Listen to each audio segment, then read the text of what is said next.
ये गरीब बाप बेटे अपने झोपड़े में रुके हुए थे। बेटा बाप को रोकर बोलता कि पापा मुझे बहुत भूख लगी है, कल तुमने बस मुझे बासी आधी रोटी और उसके साथ प्याज दिए थे, उसके बाद से मैं अभी तक कुछ भी नहीं खाया। ये सुनकर पापा उसको बोलते हैं, बेटा तुम चिंता मत करो, मैं तुम्हारे लिए अभी अच्छा खाना लेकर आता हूँ। बोलकर पप्पा खाने का जुगाड़ करने जाने लगते हैं। पप्पा के पास एक भी रुपए नहीं थे, इसलिए वह भागते भागते अमित भाई के घर की खिड़की के पास आकर अंदर झांकते हैं तो उसको अमित भाई खाना बनाते हुए दिखते हैं। फिर वह अमित भाई खाना रेडी होने पर खाने को ले जाकर टेबल पर रखते हैं और फिर अमित भाई मोबाइल चार्जिंग लगाने के लिए ऊपर चले जाते। उतने में पप्पा दबे पांव खाना चुराने के लिए घर के अंदर घुस जाते हैं। टेबल पर पड़े खाने को देखकर वह उस खाने को उठा लेते हैं तो उतने में अमित भाई नीचे आ जाते हैं। इतने में पापा बड़ी तेजी से वहां से भागने लगते हैं। फिर उनके पीछे पकड़ने के लिए अमित भाई भी लगते हैं तो अज्जू भाई उनके सामने आ जाते हैं और वह पापा को गुस्से से बोलते हैं, अबे बूढ़े, घर में घुस के खाना चुराता है, शर्म नहीं आती। फिर उसको पुलिस जीप में बिठाकर पुलिस स्टेशन के लिए ले जाने लगती है। पप्पा बार बार रोके पुलिस वाले को कहते कि मेरी मजबूरी है, इसलिए मैंने खाना चुराया था, पर पुलिस वाला उनकी एक बात नहीं सुनता, वहां से चले जाता है। पप्पा को अपने बच्चे की फिक्र थी क्योंकि उसको बहुत भूख लगी थी। फिर पप्पा लोकअप के अंदर चारों तरफ कुछ चीज मिल जाएगा इस आशा में ढूंढने लगते हैं। तभी उनको गादी के अंदर कुछ कड़क सख्त चीज दिखती है, इसलिए पप्पा गादी के अंदर हाथ डालते हैं तो उनको दूसरे कैदी की कुल्हाड़ी हाथ लगती है। फिर पप्पा चारों तरफ के दीवार में से एक दीवार पर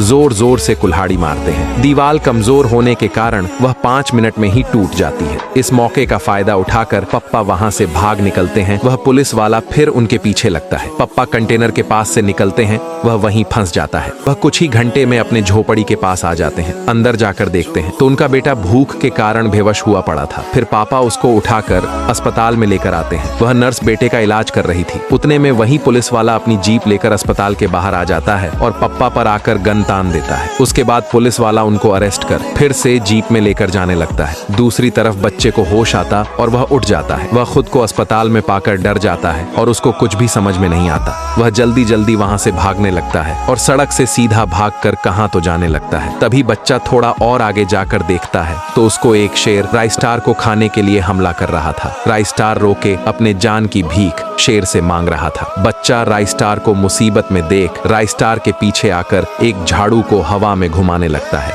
और उसको लकड़ी से मारने का इशारा कर वह शेर खतरा महसूस करके डर के वहां से तेजी से भाग निकलता है। फिर राइस्टार बच्चे की तरफ अपनी नजर डालता है और उसका शुक्रिया अदा करने लगता है। फिर राइस्टार उसको ऐसी हालत में देख अपने घर के लिए बुलाता है। राइस्टार उसको घर में लाके अपने बच्चे के साथ उसको खाना खिलवाता है।